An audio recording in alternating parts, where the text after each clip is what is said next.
You walk into a room and lock eyes with a stranger. Before you have even exchanged a greeting, your brain has reached a verdict. You feel a sudden sense of ease or a sharp prickle of caution that you likely label as instinct.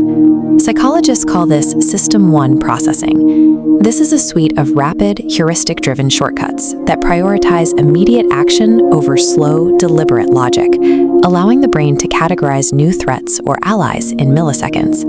Right now, your brain absorbs an immense volume of data, tracking everything from breathing rhythm to stance.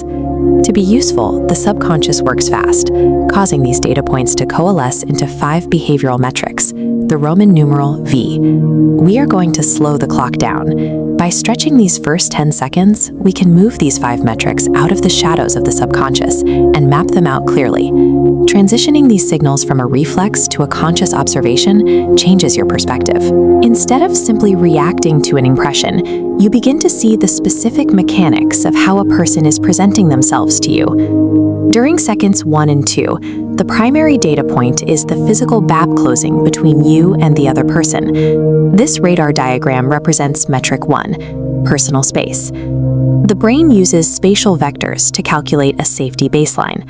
There's a neurological boundary at roughly 18 inches. If breached too quickly, the brain triggers a threat response, causing an immediate rise in situational tension. As they move into seconds 3 through 5, the physical gap closes enough for the eyes to meet. This initiates the 3-second trust test. We have a limited neurological window for social eye contact. If a stranger maintains an unbroken gaze for longer than 3 seconds, the interaction typically begins to feel confrontational. The brain looks for anomalies in this gaze.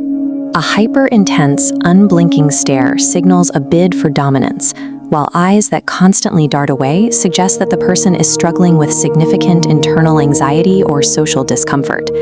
The geometry of your approach and the rhythm of your eye contact establish a hierarchy for the interaction before either of you has said a single word. In seconds 5 and 6, we look for the involuntary flicker of facial muscles. This is metric number 2, microexpressions. Because these reactions are triggered by the limbic system, they often appear on the face before a person can consciously choose which social mask to wear. You can identify these leaks through specific physical markers. A genuine smile creates a visible crinkle at the corners of the eyes, a movement that is incredibly difficult to replicate in a forced or fake expression. In seconds 7 and 8, we widen our view to the whole torso to assess the third metric, body language. Hand placement is a primary indicator of a person's overall comfort. Exposed, open palms generally suggest a lack of defensive posture, while hands hidden in pockets or clenched tightly together often point toward profound insecurity. The brain also monitors the quality of movement.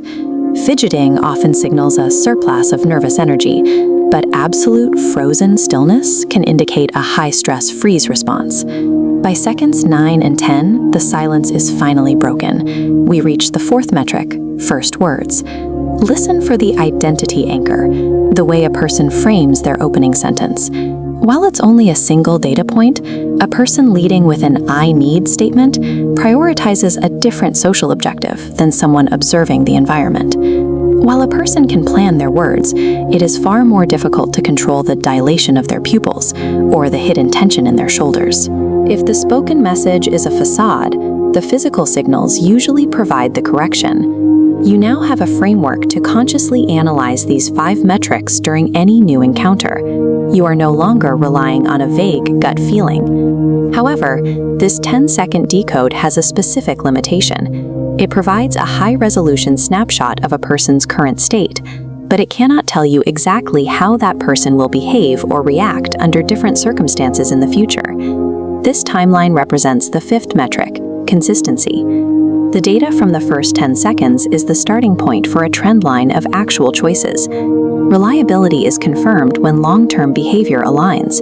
If the trend line diverges, the initial snapshot was a performance, not character.